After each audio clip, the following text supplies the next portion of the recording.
Bien le bonjour à tous et bienvenue dans cette vidéo où je vais vous présenter le livre de règles du jeu de rôle Archipel. Et en parlant des règles, je vais aussi expliquer les mécanismes de base du jeu. Mais avant de s'intéresser au contenu pur et dur, on va d'abord voir à quoi il ressemble ce livre. Et franchement, pour une auto-édition, je trouve la qualité de finition et d'impression propre et jolie. C'est bien imprimé, bien découpé, donc je suis plutôt content d'avoir trouvé cette petite imprimerie qui me fait un travail si qualitatif. Et merci également à tous mes potes et à ma femme qui m'ont aidé à illustrer le livre, qui s'en sont donnés à cœur joie et qui ont fait du très bon taf. Bien, maintenant on va voir un peu ce qu'il y a à l'intérieur de ce livre, du contenu. Alors, je vais faire un très résumé, on va survoler ce qu'il y a dans le livre pour ensuite que je vous parle plus en détail des règles de base. Alors on commence par une chronologie historique du monde d'Archipel, qui va relever les dates les plus importantes, que ce soit les grandes guerres, les grandes rencontres, les grands échanges, les grandes alliances, etc., etc. Ensuite, on passe à la description des 4 races principales que j'ai déjà décrites dans 4 autres vidéos. On arrive ensuite sur le fonctionnement global d'Archipel, comment le monde tourne, ces phénomènes particuliers, notamment par exemple la sieste de Yor, qui est une éclipse journalière à l'heure de midi. On trouve à côté l'explication des îles Vierges qui n'appartiennent à aucun royaume, à aucune des 4 races principales. C'est d'ailleurs là que se trouveraient les fameux sans-mêlés, le fruit de l'alliance proscrite entre 2 races différentes.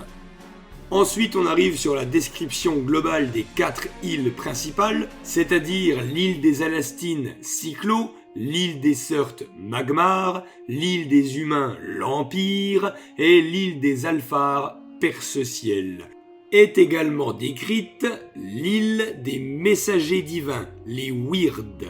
Ce sont le lien unissant Yor, le dieu créateur, aux 4 races existant sur Archipel. Les Alastines de l'eau, les Surtes du feu, les humains de la terre et les Alphars de l'air. Ensuite, de la page 25 à 57, c'est toute la partie règles et création de personnages qu'on verra dans la deuxième partie de cette même vidéo. Après, on arrive sur le chapitre de l'équipement, allant des armes, des armures, du matériel de campement, des animaux domestiques, des montures, des moyens de locomotion, des sources de lumière, toutes les possessions que les personnages pourront acquérir. Il y a aussi un chapitre dédié à la fabrication de matériel, tout ce qui regroupe l'artisanat. Dans le livre, il y a aussi pas mal de petites histoires et de paraboles que je me suis amusé à écrire, qui racontent l'histoire de certains protagonistes importants, certains PNJ que les joueurs seront amenés à rencontrer ou d'autres événements majeurs du monde. Ensuite, il y a toute une partie sur les factions des différentes îles, mais je vais y consacrer une vidéo entière parce que ça illustre bien la mentalité de chaque race d'Archipel. Ensuite, on a la quête d'initiation présente dans le livre de règles que je ne vais évidemment pas décrire. Après, on arrive sur un petit bestiaire relatant quelques créatures de la faune d'Archipel, mais aussi quelques PNJ récurrents, comme par exemple des pirates, des voleurs, des extrémistes religieux, etc., etc. Et on finit par les fiches de personnages qui sont propres à chaque race choisie. Et maintenant, pour la seconde partie de la vidéo, on va se pencher plus en détail sur les règles de base. Alors sur les fiches des personnages, on trouve 8 caractéristiques principales. La force physique, l'agilité, la force mentale, l'intelligence, la santé mentale, les points de vie, la chance et les actions. La force physique, ça correspond à tout ce qui est relatif à la force brute. Ça peut être des actions de la vie de tous les jours, comme par exemple, je ne sais pas, pousser une charrette à main nue, mais la force physique d'un personnage témoigne aussi de sa résistance. Par exemple, un personnage qui a une force physique élevée va être plus à même de résister au froid extrême ou à une chaleur suffocante. Mais avant tout, la force physique sert aux guerriers de ce monde, car c'est la caractéristique utilisée pour se battre et pour infliger des dégâts. L'agilité représente la vitesse, la dextérité, la rapidité. L'agi va être utilisé autant bien pour courir et sauter un obstacle que pour faire de la couture. L'agilité est aussi la caractéristique utilisée pour se servir des armes de tir, que ce soit armes de jet ou de trait. Ça veut dire javelot, harpon, arc, arbalète. Toutes sortes d'armes de tir. La force mentale, elle représente la puissance spirituelle du personnage, son courage, sa force d'âme. Elle influe également sur la foi au dieu créateur Yor, ainsi qu'au pouvoir psychique. Ça veut dire que la force mentale est vitale pour tout ce qui est élémentaliste, enchanteur ou prophète. L'intelligence correspond à la fois au savoir théorique, aux connaissances académiques et à la culture générale du personnage. Elle va être utile notamment aux médecins ou toute autre carrière dite intellectuelle, comme par exemple alchimiste, apothicaire ou émissaire. Ensuite vient la santé mentale pour laquelle je me suis clairement inspiré de Call of Cthulhu. Elle représente l'état d'esprit du personnage. Quand on a 4 points de santé mentale, on est considéré comme sain d'esprit. Et plus on descend, plus on est fou, perturbé, malade mentalement. Quand on arrive à 0 de santé mentale, c'est comme si on était mort. Bon, et là, on arrive à une caraque des plus communes pour les jeux de rôle, les points de vie. Dans Archipel, un personnage qui tombe à 0 point de vie, -1 ou -2, sombre dans l'inconscience. Mais s'il dépasse les -2 points de vie, alors là, il meurt. Bon, et maintenant une caractéristique très simple, la chance, qui représente des sortes de jokers pour les persos. Un point de chance permet de relancer n'importe quel jet de dés que l'on choisit. Et pour finir, on arrive aux points d'action, qui sont les caractéristiques utiles uniquement en combat au tour par tour. Mais on y reviendra en fin de vidéo lorsqu'on fera une simulation de baston. Pour effectuer un test de caractéristiques dans Archipel, il faut se munir de 2 dés à 10 faces. L'un va représenter les dizaines et l'autre les unités. Il faut toujours faire moins que la caractéristique demandée. Donc logiquement, plus on a de points dans la caractéristique demandée, plus on a de chances de réussir. Par exemple là, mon petit loup doit esquiver un tir de javelot et donc fait un test d'agilité. Je lance mes dés. Je fais 42, moins de 47, donc j'ai esquivé le javelot. On effectue de tels lancers de dés uniquement pour la force physique, l'agilité, la force mentale et l'intelligence. Pas besoin de faire de jet de dés pour la santé mentale, les points de vie, la chance et les actions. Ces points-ci se déduisent ou s'ajoutent. Dans un profil de personnage, il y a 2 lignes que nous pouvons remplir. La première, ce sont les caractéristiques actuelles, donc c'est celle à prendre en compte, et l'autre ce sont les améliorations. Ce sont les bonus que l'on peut acheter avec nos futurs points d'expérience. Donc là par exemple, Cédric n'a pas 34 de force physique, mais bien 24 de force physique, dont 10 qu'il pourra acheter avec l'expérience acquise.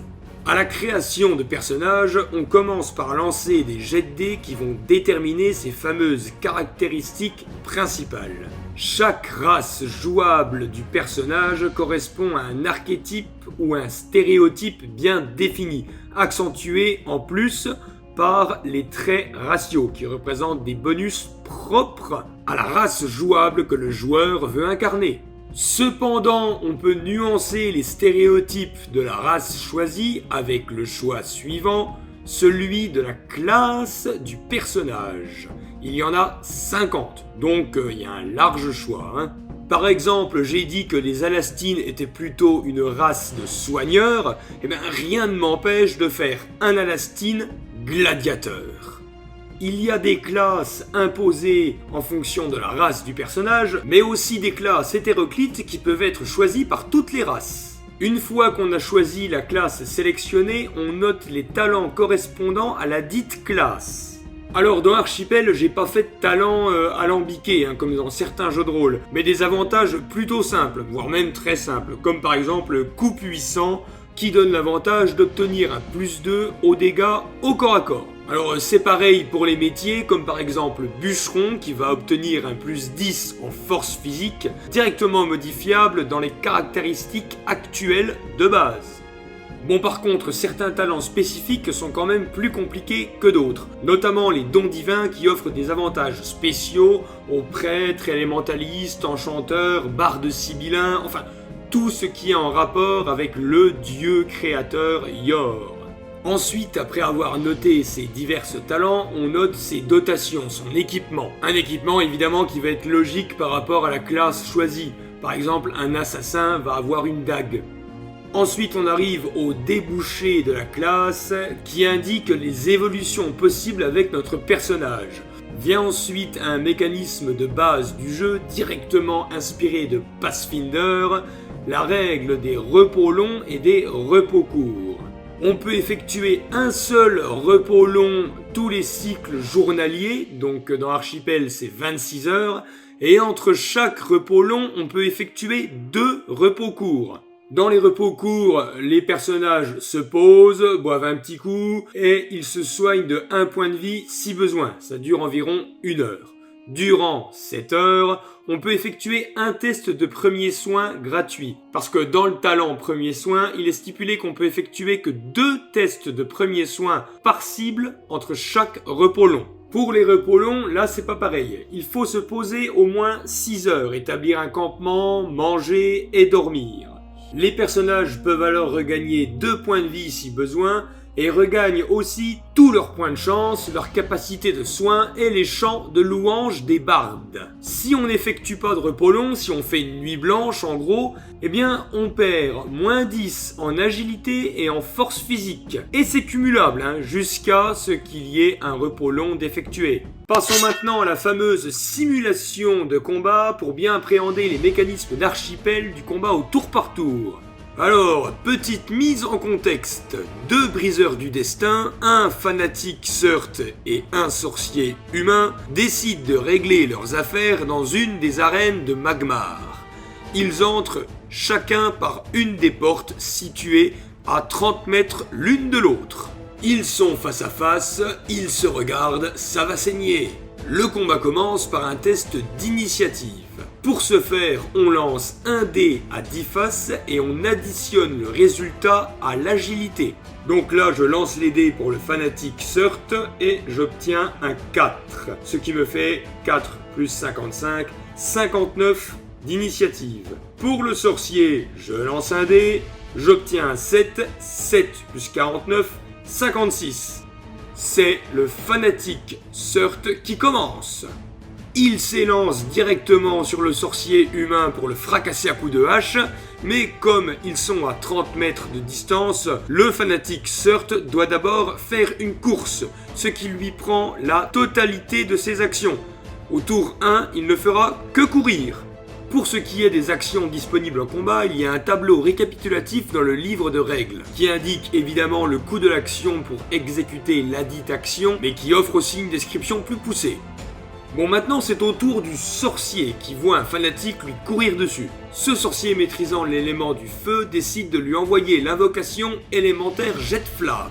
Pour ce faire, il doit réussir un test de force mentale. Encore une fois, tous les descriptifs des actions est disponible dans le livre de règles. Alors pour réussir un test dans Archipel, il faut faire moins que la caractéristique indiquée. Par exemple, le sorcier a 68 de force mentale, ça veut dire 68% de chance de réussir, donc il doit faire moins de 68 avec 2 dés à 10 faces, l'un représentant les dizaines et l'autre les unités. Donc je lance 45, c'est réussi. Le sorcier invoque le feu dans la paume de sa main et envoie un puissant jet de flamme sur le fanatique. On ne peut ni parer ni esquiver une invocation élémentaire et il est marqué dans le livre de règles que le jet de flamme inflige 4 points de vie en ignorant les points d'armure. N'oublions pas que même si le fanatique est un Surt et donc qu'il possède le trait racial feu intérieur, ce qui signifie que son corps n'est qu'une enveloppe de roche ne contenant que des flammes, le Surt est tout de même sensible au feu divin, car n'oublions pas que c'est Yor, le dieu créateur, qui prête son pouvoir d'invoquer les éléments aux élémentalistes, enchanteurs ou sorciers. Le fanatique, qui est toujours en train de se ruer vers le sorcier, perd donc 4 points de vie. Le fanatique a agi en courant vers le sorcier a agi en lui lançant une invocation élémentaire de feu, les deux personnages ont effectué leurs actions, le tour 1 est donc terminé et on passe au tour 2. Et comme le fanatique a remporté l'initiative au tour 1, c'est aussi lui qui commence au tour 2. Alors étant donné qu'ils étaient à 30 mètres de distance, que le fanatique a fait une course au tour 1 et a donc parcouru 20 mètres, il lui reste donc 10 mètres pour atteindre sa cible. Il choisit donc de faire une charge, qui correspond à un mouvement de 10 mètres combiné à une attaque standard. Je lance les dés. 37, c'est réussi. Alors afin de ne pas se prendre la hache à deux mains dans la mouille, le sorcier va dépenser une action pour parer. Donc, avec son bâton de combat, il a un bonus à la parade de plus 10, ce qui fait donc 47 plus 10, 57. Je lance les dés. 52. Le sorcier réussit à parer en bloquant le manche de la hache avec son bâton. Énervé, le fanatique décide de réattaquer à nouveau, donc il fait une attaque standard en dépensant sa dernière action. Je lance les dés. 12. Réussi. Le joueur qui contrôle le sorcier décide d'encaisser, car sinon il n'aura plus d'action pour agir au moment de son tour. Il se prend donc les dégâts du fanatique qui sont calculés avec le tableau des armes plus les éventuels talents du fanatique. Alors, une hache à deux mains c'est 1d6 plus 4, mais le fanatique a le talent coup puissant lui octroyant plus 2 dégâts au corps à corps, ce qui l'amène à 1d6 plus 6. Je lance le dé à 6 faces. Je n'obtiens qu'un 2, mais 2 plus 6 ça fait quand même 8, et le sorcier n'a aucune armure. Donc 14 moins 8, il se prend un méchant coup sévère. C'est d'ailleurs à lui, il lui reste qu'une action car il a utilisé la première pour parer le premier coup de hache. Le sorcier va temporiser et effectuer un retardement qui coûte une action. Le retardement sert à reporter cette même action qui peut être dépensée au prochain tour du joueur ou avant. En l'occurrence, le sorcier ne fait rien au tour 2, mais il bénéficiera de 3 actions au tour 3. Tour 3 qui commence maintenant. Le fanatique veut en finir, il peut en finir, il tente le tout pour le tout et fait une attaque brutale. Ça coûte 2 actions, mais il obtient un bonus de plus 20 en force physique lors de cette prochaine attaque. Donc il est à 79. Il lance les dés. 48, même sans l'attaque brutale, ça serait passé. Grâce au retardement, le sorcier a 3 actions. Il décide d'en dépenser une pour parer ce coup dévastateur. Il lance les dés. 0,8, très bon jet, c'est paré, il lui reste donc 2 actions. Le fanatique, quant à lui, n'a plus d'action. Et c'est au tour du sorcier hérésiarque. Ce dernier décide de lui aussi tenter le tout pour le tout et lance l'invocation élémentaire de la boule de feu. Ce sort est tellement puissant que le sorcier a moins 20% en force mentale pour l'invoquer. Je lance les dés. 27. C'est réussi, la boule de feu part des mains du sorcier pour venir s'écraser dans le buste du fanatique. On ne peut ni parer ni esquiver une invocation élémentaire. Je lance donc directement les dégâts qui équivalent à 6 plus 1 des 6 en ignorant les points d'armure. Je lance les dés et j'obtiens 6 plus 6, 12. Coup dur pour le joueur fanatique. Il avait déjà perdu 4 points de vie avec l'invocation élémentaire jet de flamme. Il en perd 12 de plus maintenant. Ce qui fait un total de 16 points de vie infligés. Il n'avait que 15 points de vie. Il tombe donc à -1. Il est mort. Et voilà comment se déroule un combat simple dans Archipel JDR. Je ferai une autre vidéo avec un combat bien plus complexe qui montrera toutes les actions possibles. Voilà, le gros des règles, le gros des mécanismes de jeu. J'espère que ça vous plaît et que ça vous éclaire.